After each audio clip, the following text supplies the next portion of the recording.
Hey, everyone. Welcome to the Why Care podcast. I'm Reshma Saujani, the founder of Girls Who Code and the Marshall Plan for Moms. And I'm Tim Allen, the CEO of Care.com. Hey, Tim. How's it going? Hey, Reshma. It's great to be with you. I love that we get some dedicated time to talk. We're always so running around doing our work life and our parenting life. It's great just seeing you and having dedicated time one-on-one.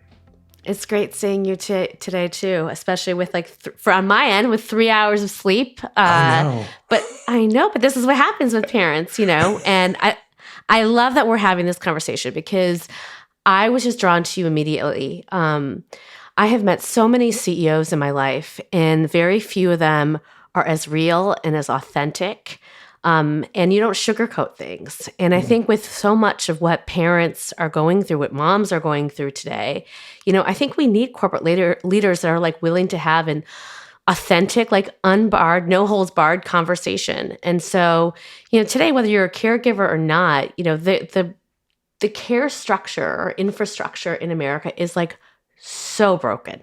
And it's not just my problem or your problem. It's everyone's problem, whether you have a kid or not. And I'm really excited about this podcast because, it affects everyone. And I think people are going to be excited about what we have to say. I think they're going to learn a lot because this issue is fundamental to the economy, to economic security, to competitiveness, to joy. It matters.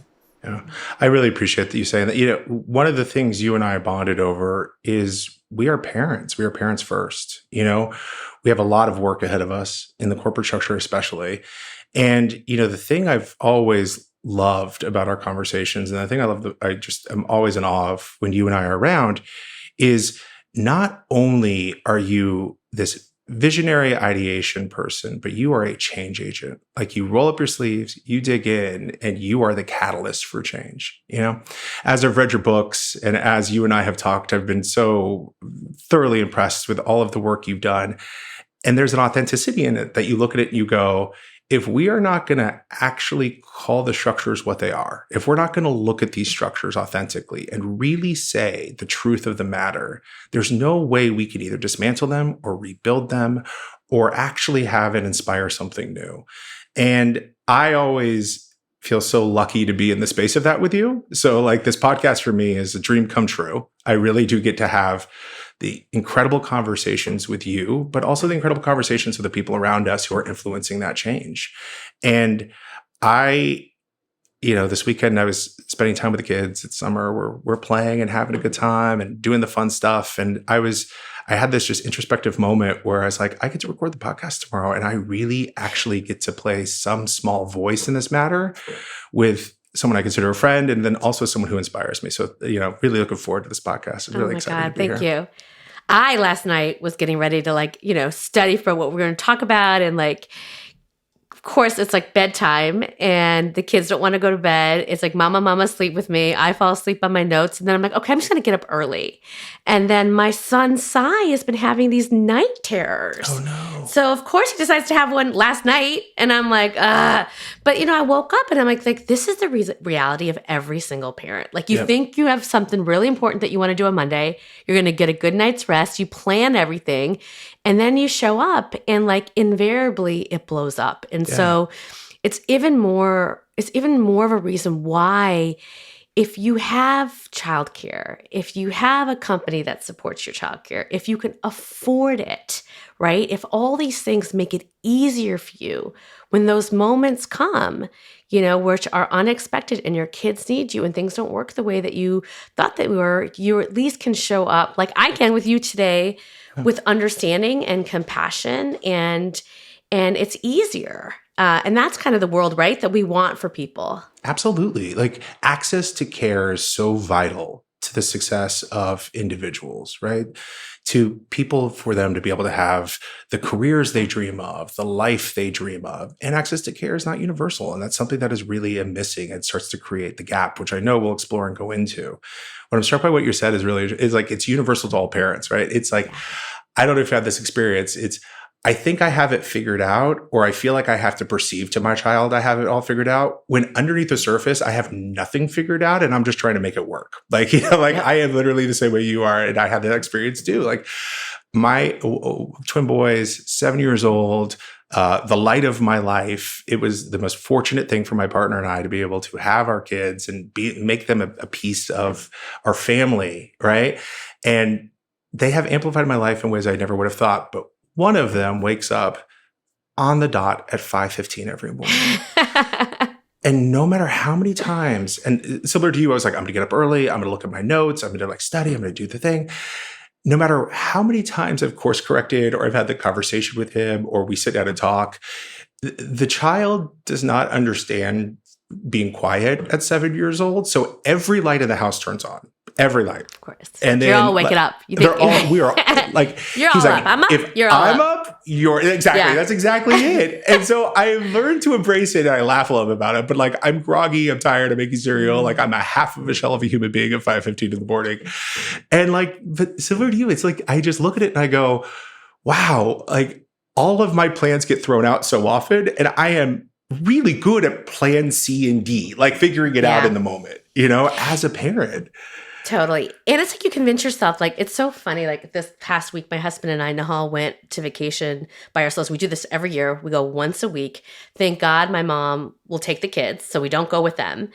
And the entire vacation, I slept like 10, 11, 12 hours. And I had for so long convinced myself that I just like to sleep 7 hours a day. You know what I mean?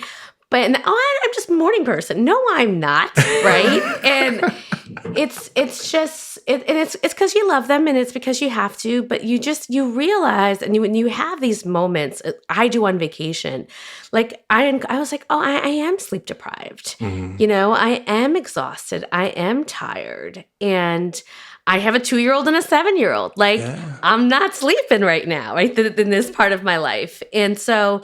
It's just, and I think part of it, I hope in this podcast too, that we give people moments and opportunities to not just learn about the state of care, but to learn something about themselves. Yeah. Yeah. I'm interested. Do you like completely agree? This is the opportunity to really pull back the covers, have the conversation about care, the industry. There'll be the business facets of it. There'll be the human facets of it with caregivers in the world. But also, it is that exploration for parents. And what you shared is so right. I know on vacation, very similarly, we'll be like, oh, I don't have to I'm not up at 5:15. I get to sleep in until a luxurious 7 or 8, right? And you're like, okay, this is great. Do you think as parents, we convince ourselves and then it becomes normalized and so it becomes numb that you just kind of don't realize your needs underneath some of it? Yeah. We talk a lot about this at Marshall Plan for Moms when we're like taking a step back and examining motherhood in America.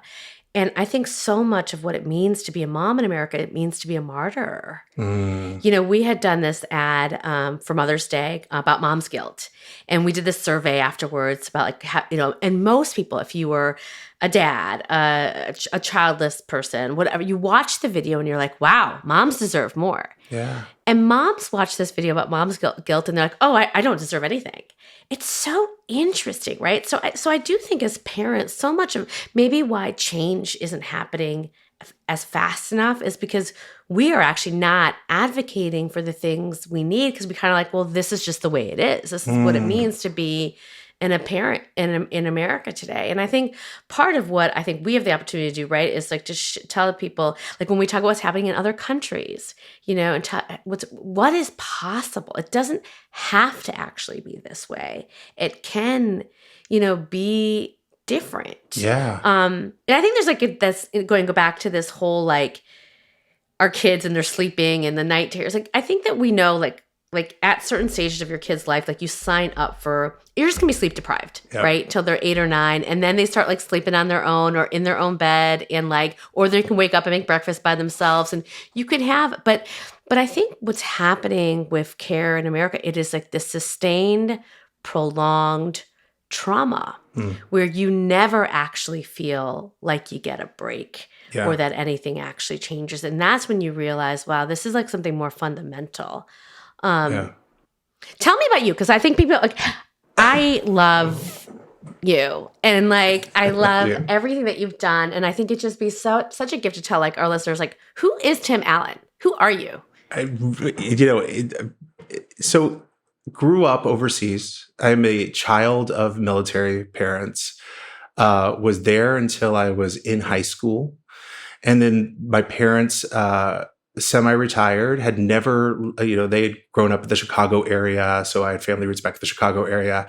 And my dad decided to move to Oklahoma. So Oklahoma was the first United state I'd ever lived in. It was my experience in the United States. So I walk in this, growing up in Europe, you go like on military bases, you have a picture of what America is like, but just so you know, like the context, like everything was about a year delayed from what was going on in America. So as American movies came out, we would get them about a year later. So I walk into Oklahoma and I'm like, this is America, like this is, and by the way, in many ways it is central, it is Americana through and through.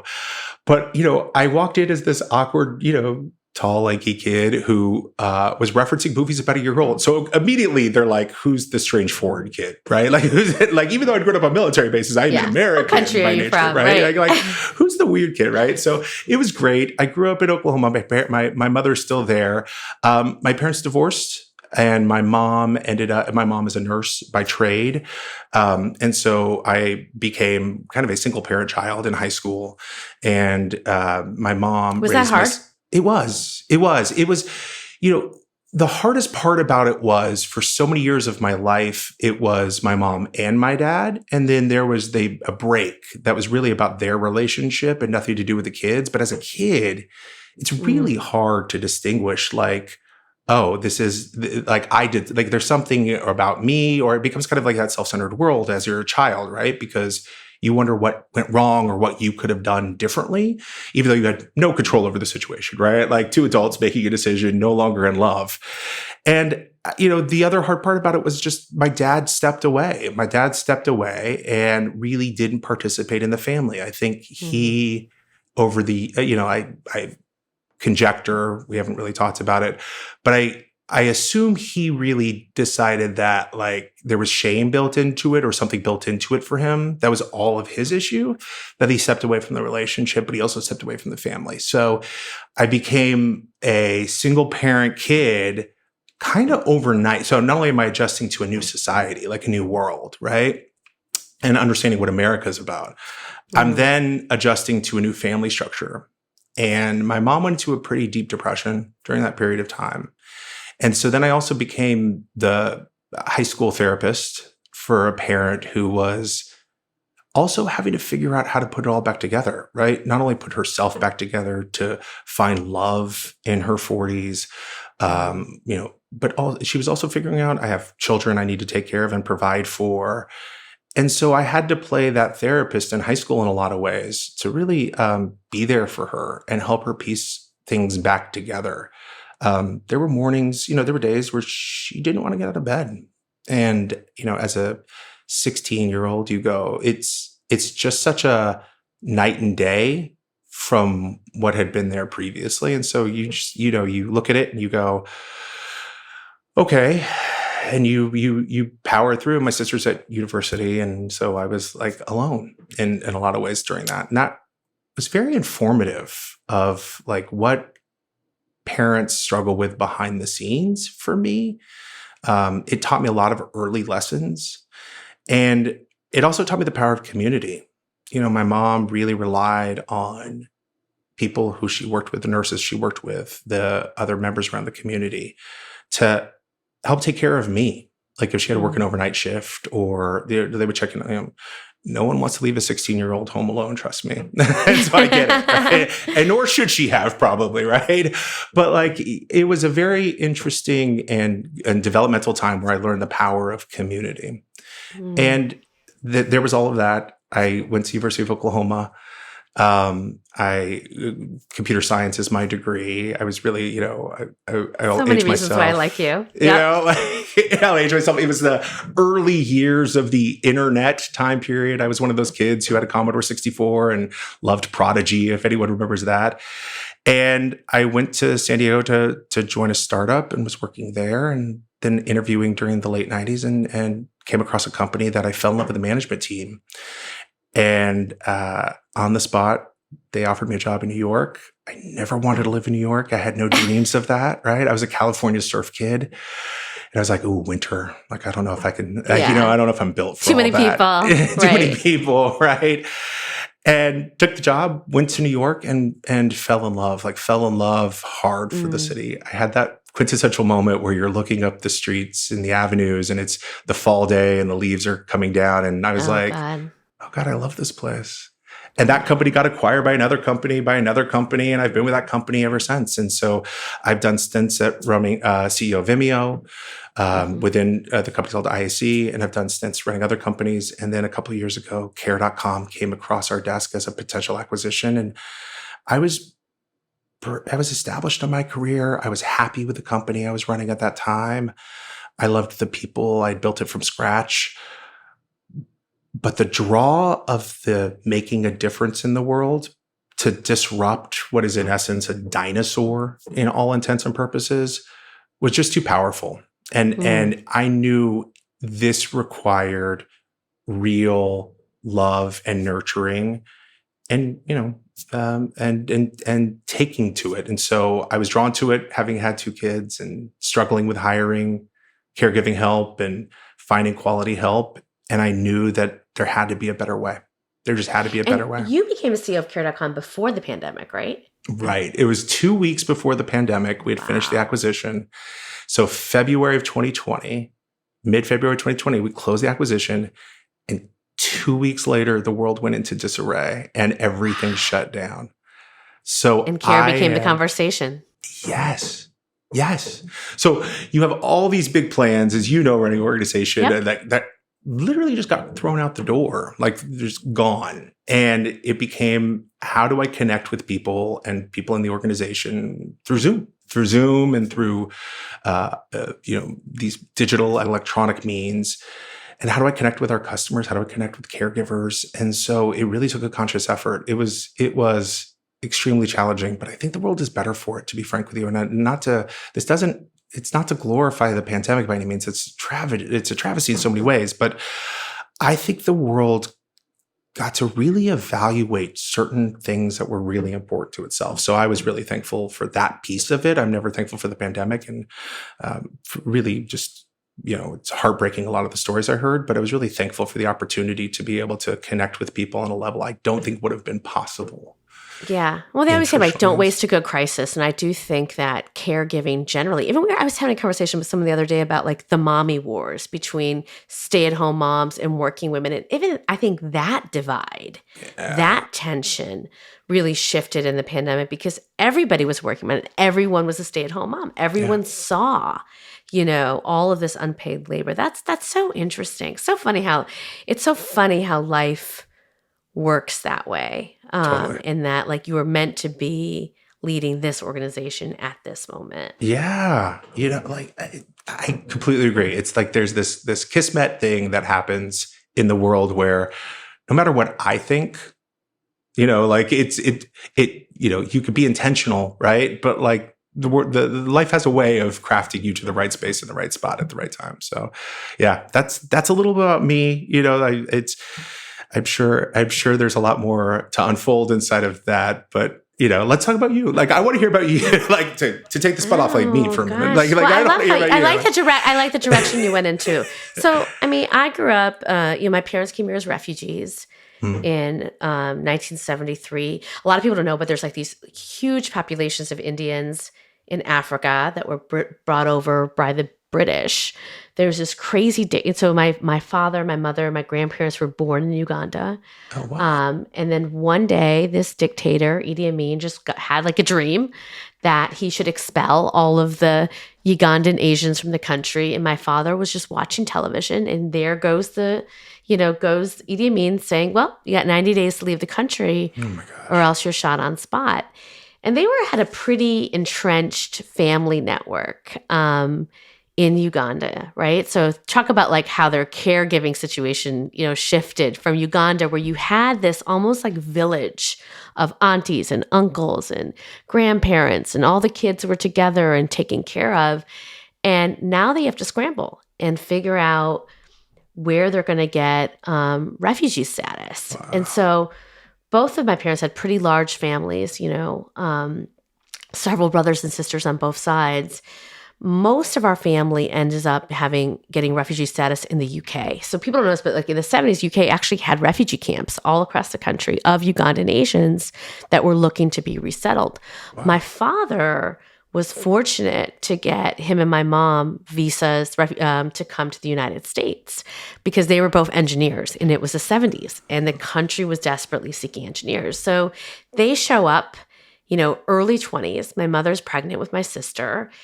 They don't speak the language. They are like wearing shorts and t-shirts in the middle of Chicago in January. They're taken in by the Catholic Charities. They're, found a one-room apartment. Even though they have engineering degrees, my dad works as a machinist in a plant. My mother sells cosmetics until they're able to get engineering, degrees. They finally save up money to buy, a small house in like Schaumburg, Illinois. They're so happy, and again, for immigrants, it's like they wanted the things that they lost in their home. I mean, they were situated, they had businesses, they had homes, they had resources, and here they come and they have nothing. They've lost all their money. They have no family. They don't have any friends, and so getting established. And so I think very much my father's, I think, position was like to become American. To, he'd go to Toastmasters every week and get rid of his accent. We never spoke Hindi or Gujarati, at home. We just looked for ways to quote, because back then in the 70s, it was all about assimilation. Yes. And so I got to Americanize, my children. And I think my sister and I think very much fell into that too, because we were growing up in this working class family that just didn't have a lot of Indian families. And, back then it wasn't how it is now, right? Where you have, Bridgerton, and you have, back then it was the 80s was very blonde, very white, very, middle of the country. And like every representation of from beauty to intelligent, you just weren't a part of it. And so all you wanted to do as a kid was just fit in. I think my parents, so there's always a lot of tension at home between money and jobs and how to balance things and kids and feeling isolated. And again, now their parents are back in England. They don't have a relationship with them, or they're trying to get a relationship with them. They're trying to find their own community. And so there's always, home was tense. And then here I am as a girl named Reshma Saujani, in Schaumburg, Illinois, trying to fit in. And so, middle school was rough, in high school, I think I started really finding my own identity. I found other Indian kids that lived in other neighborhoods, and we would have this community of Indian kids where we had our own prom and we had our own parties, and we, listened to hip hop and went to like Bollywood hip hop parties, and like had a crew of best friends where I found my own acceptance. But it wasn't part of my, it wasn't in Schaumburg High School and part of my community. It was outside. And so, I was always an activist. I led my first march when I was 13. I was always trying to understand and unpack identity and race and poverty and equality. And that was really a through line, from high school to college to law school to, run. And I ran for, I graduated with $300,000 in student loan debt. So I, unlike you, I feel like you kind of found your thing quickly. I zigzagged. I was in jobs I hated because I needed to pay off my student loans. I was lost. Even though I knew, I think from the time I was little, like who I wanted to be, I just didn't know how to get there. Yeah. And it wasn't until my early 30s, I'm a late bloomer, as all my psychics tell me. It wasn't until my early 30s that I was like, oh, no. Like, I need to just live the life that I want to live, and I want to be an activist. I want to be in politics. And so I just quit. I ran for United States Congress as the first South Asian American woman to ever run for U.S. Congress. I ran against like Carolyn Maloney, who was like an 18-year incumbent. I thought I could like shake every hand, meet every voter. I got my ass kicked.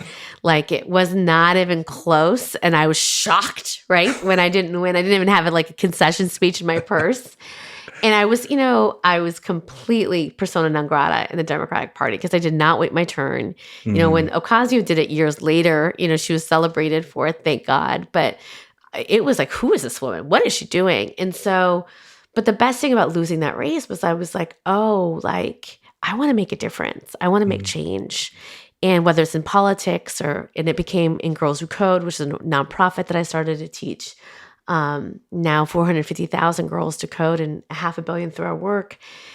I was always chasing equality, chasing opportunity, fighting for those who I think had been wronged. And whether that was girls and now moms, being in that position, as we say in Hinduism, of being a warrior, you know what I mean? And being a fighter and using my voice or creating movements to bring about change is the place where I feel the most at home and where I feel like I am kind of giving back, to this nation that literally saved my parents' life. I love that. There's so much richness in everything you just, like your story, right? Like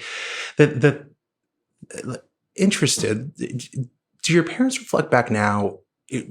There clearly was very hard times and creating a new life for themselves and really starting from nothing, so to speak, like zero, right? Showing up in Chicago.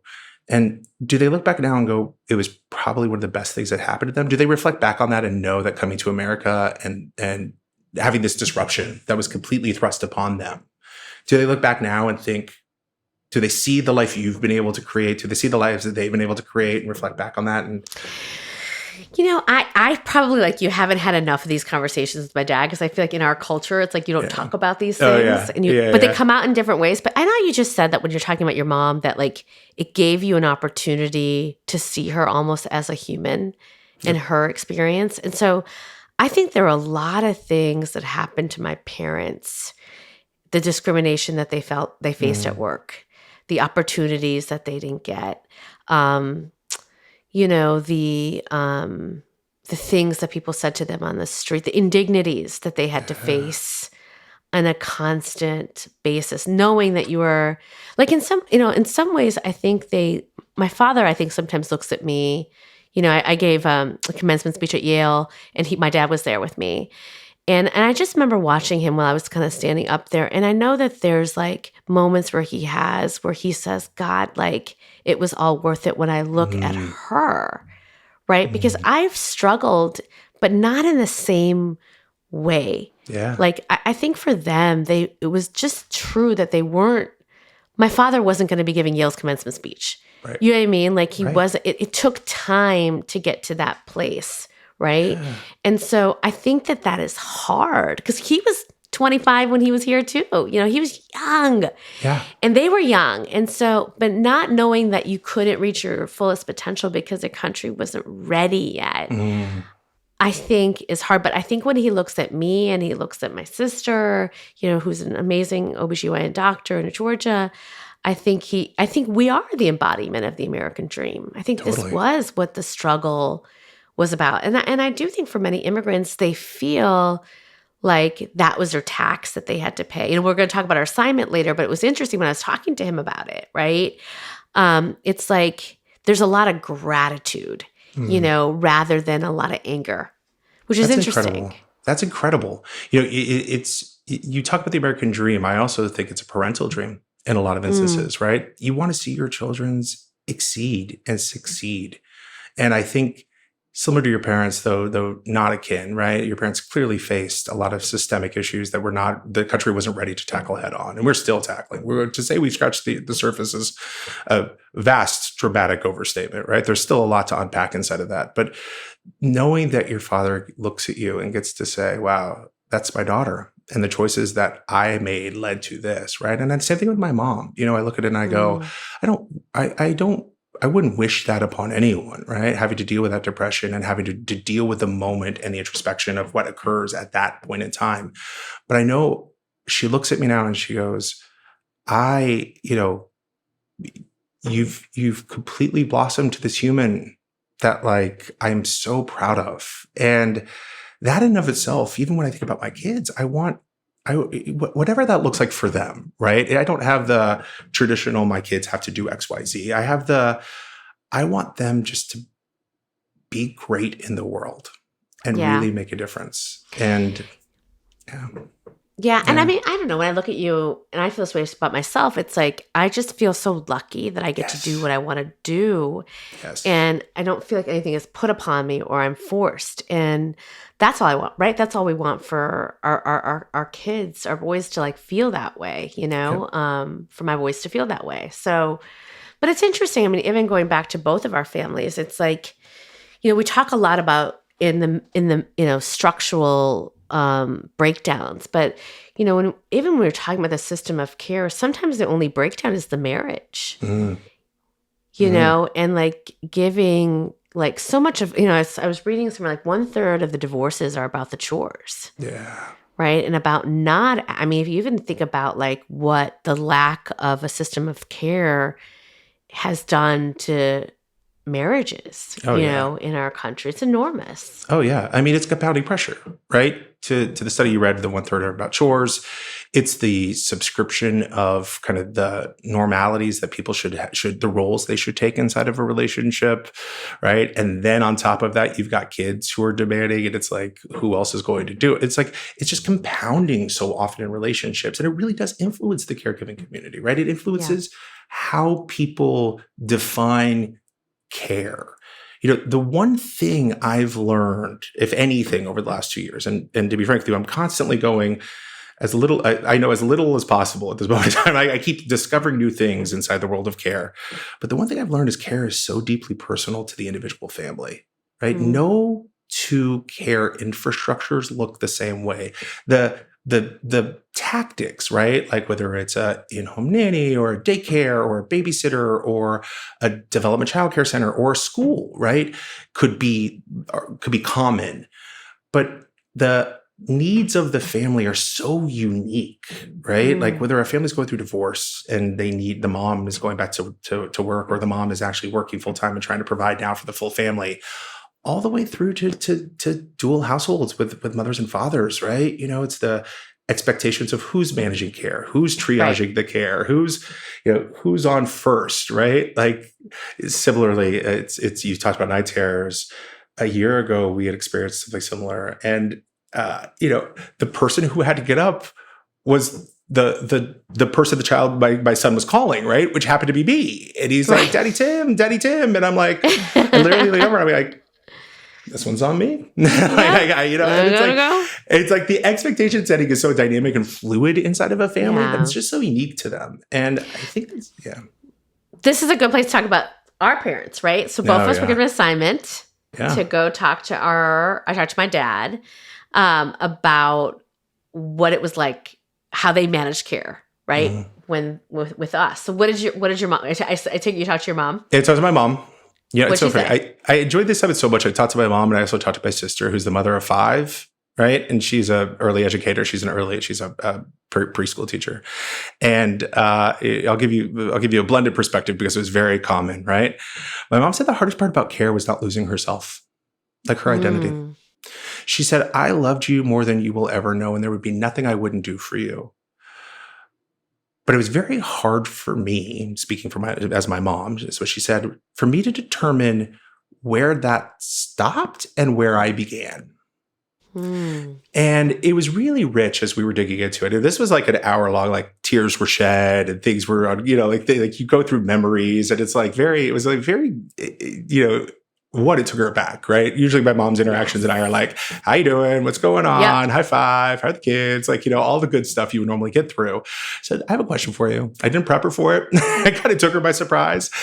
And so she was taken aback, and she said, it took a few minutes to think about it. And she goes, I really do think it was the most difficult part for me was, as you age, it's your ambitions, your goals, your dreams, your perspective, and how do you support your children and their dreams, their goals, their perspective, while also pursuing your own and not have it be self-centered or self-natured, or like, how does it, because as a parent, we want to do everything for our children. And she said the thing she learned the most out of that experience was, she said, sometimes it's okay for you to fail, and it's not my fault. And that was like, I was like, wow. Oh, so that's why you did, like, that's why. That's why those things happened. Right. Exactly. And it was really good. It was a good reflection. She she's very conscious of where she is at this point in her life. My mom's now in her late 70s, and it's incredible for me to become friends with my mom and see her so comfortable in her skin, if that makes sense. And I really love that. Yeah. That's really beautiful. How about your dad? I know we should have both of them on the show next time. Oh my gosh. I don't think you're ready for Susan. She is a mess, I'm telling you. Trust me, you haven't met Mike. Mike, as my dad likes to call himself.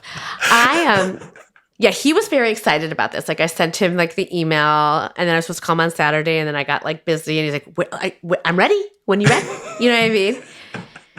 So it was very interesting. Like, so we kind of had this general conversation of like, what was care like? What did it look like? Because I don't know about you, but like sometimes I've learned like we oftentimes have our own narratives that we tell ourselves. Mm-hmm. And so I've always, in my mind, seen my father as the primary caretaker in our relationship. And so when we talk about that, he confirms that, right? So my mother, her job, because she worked in a factory, had to wake up. She was an engineer. She was working in an engineer, but in a plant, sorry. So she was out the door by like 7:15, 7:30, and she wasn't home till 6. Now, my dad was, because of his job, he had to visit like construction sites. So he had a much more flexible job. So he was the one that did drop off and pick up. And I think that has to do with a lot of, especially in my own marriage, a lot of my own expectations of like, of like, wait, why aren't you doing that? Why am I doing the laundry? Why am I doing the dishes? Right? Like, because I think, I very much grew up in a home where my father did that. Yeah. And so he was the one that was making or negotiating, finding the babysitter, deciding, what to do. So there was, so basically, they made about $600, $500 to $600 a week, and they paid about $50 a week for childcare. So he was saying, I was like, so was childcare your biggest expense? He's like, it's funny when besides the mortgage, yeah, it was. And so that was a big, like, thing for the family of like, how do we negotiate this? How do we trim this down? Can I cut it up? So there was this woman named Barbara that had a house across the street from the school. And so she had 3 kids of her own. So my dad, I don't know, he doesn't remember how he found her, but she was our babysitter, and he would drop us off in the morning. And sometimes we would go there after school, and then he would pick us up, when he was done. And he was reminded me though, so he was in charge of packing our lunch or making us eat in the morning. And of course he would forget sometimes. Yeah. And so we would just like take food from her refrigerator. And this one time, like I got attacked by the dog and had to get stitches in my head because he, of course, after our conversation, he texted me, he's like, all right, I got to confess. The reason why you were attacked by that dog is I forgot to feed you that day, and you were stealing something from the refrigerator, and like the dog basically, came at you. I was like, all right, thanks, Dad, for one of the most traumatic moments of my life was a caregiving like fail. No. But, and then, we talked a little bit about like we were a latchkey kid when we were little, and my dad would like hide the key underneath the brick. And there were times he confessed, when he had to just take us to the construction site because he wanted to save money, and he would just like leave us in the car and like lock the door, right? Yeah. And I'm like, you can't do that anymore, right? He's like, yeah, I probably couldn't do that back then either, but so it's funny. I think you look back and you laugh about these. We kind of make fun, but I think for them at that point, it was definitely a big stressor, and even then, like caregiving was a big concern, for my parents. It goes back to what we were talking about earlier in regards to parents are figuring it out as well. It's great hearing your dad share that story and be vulnerable in that way, right? It's though bringing you to the construction site, putting you in the car, locking the door, making sure that you're like the intention is the safety, but at the same time, it's like, can't afford or don't have the means, or the person was available, whatever it is that the caregiving wasn't there. parents are trying to figure it out as well, right? Like they're trying to make life work, so to speak. Many times my mom would be at the hospital and I would have to walk to the hospital after school. And I just remember one night she just didn't have anyone overnight. So I had to sleep in an empty hospital bed, like a one of the gurneys. Yep. And it was okay. It's normalized, right? But it's just in that moment, I, of course, was not present to like, they're figuring it out too. Like, totally. They're trying and to how make stressful life is that work. for her, right? Where she's like, she's trying to do her job and like, okay, is Tim okay? Like, yeah, no, I think it feels like back then they had a lot more grace. Yeah. And I think one of the things in the pandemic, I think we're starting to give parents a little more grace. Yeah. But I don't know if we're back to where it was before, which is like, that's your personal problem or your private problem. Don't bring that to work. Right. But, they also like this must be interesting for you, given what you do with Care.com. It's also like they had a lot more trust. They had to, right? They had to trust Barbara, right? A woman, like, which I'm sure he didn't like vet, you know what I mean? Or like do what's it called? One of those, and they had to trust that we could like walk home. They had to trust while he was in his construction site doing his job that his 2 kids were not being kidnapped, right? Like there was there's a lot, right? And I think a lot of parents are negotiating so many of those same things. Totally. Both of our without parents the mechanisms of being able to validate that, right? There weren't cell phones. There weren't like people who there was no check-in point where I'm texting my parents and saying I'm safe, I'm home. Like to your point, it's like they're kind of hope and prayer that I got home safe walking home from school, right? They have a belief system you did, right? Like they trust you to be able to do it. And, but again, it goes back to parents had to make life work for them, but it is a stressful situation for them to, your father, I'm sure it was stressful going to the construction sites with you. And not that anything was misbehavior or anything to that effect, but it's like, not what he had probably envisioned, right? Not probably what he was like, all right, I'm gonna go to work and my daughters are coming along with me, right? Like it was like, this is how life presents itself. And you touched upon it. I think it's so important to underscore. Employers have to show empathy and compassion. Like that's one of the things that I think really is important. And to your point, I think the pandemic really kicked open those doors in a lot of ways. You had little ones running around in the background of Zooms, or, you had parents going, I can't go do this in-person job because I don't want to expose my family. Like there was a lot of conversations that got forced into the forefront of society saying, I do have a family. I do have obligations. They are the priority. Yep. When a lot of times we've been trained, I know myself as a corporate worker, I did an article on this for Harvard Business Review, that you're trained to put the company first. You're trained to make and it's not even like you do. It's almost like you're trained to give the perception that what family? I don't have a family. It's job only. Yeah. Like I'm here. I'm dedicated. I've got a job. Those kids, those are kids. That's music. Yeah, I mean? Exactly. Right. They'll take care of themselves. They'll figure it all out. Right. Like it's like that whole thing. And even to the place where I was like, walking into the delivery room and I was on a work call and then I hung up and I was like, I don't get this moment again. And I think society got to take that breath and see that. Yeah. Yeah, that's right. And it's like the other, what the other part, as we're talking about what this podcast is going to be, I would say it's like between like, investigative journalist meets pissed off mom, right? It's like in talking to my dad and then hearing you talk to Susan, it's like not much has changed in 40 plus years. It's true. Like really it's true. Kind of like what our parents were doing. Now you have amazing services like Care.com now, where now dad doesn't, find out from Barbara talking to somebody in the supermarket. He can actually go online and maybe there's a little bit more vetting. Yeah. But the basics haven't really changed. That's true. And I want to understand why, right? Why is it so fundamentally American for us to feel like this is your own personal problem that you have to figure out? And what can we do to change it? It feels like to me, and I don't know if you feel this way, that like change is possible, like that we can fix the structure of care, that there are a lot of amazing entrepreneurs that are doing interesting things. There's opportunities for, government solutions. Like it feels like there's some bipartisan support for this. And Absolutely. So like the time is now, right. For this. Yeah, absolutely. I think also there is a space now that didn't exist in my parents' generation of people who are vocal and advocates and stand up and are change agents, such as yourself. You stand up in front of, look at the impact you have made with Girls Who Code. You are giving possibility and futures to girls who didn't have a seat at the table in a lot of instances and weren't necessarily present to their greatness. And I think that happens with parents now too. I think parents are now going, wow, the entire infrastructure failed me at a certain point in time, right? In terms of schools were closed, and not a fault of the schools. Daycares were closed. Things weren't present that I was really reliant upon.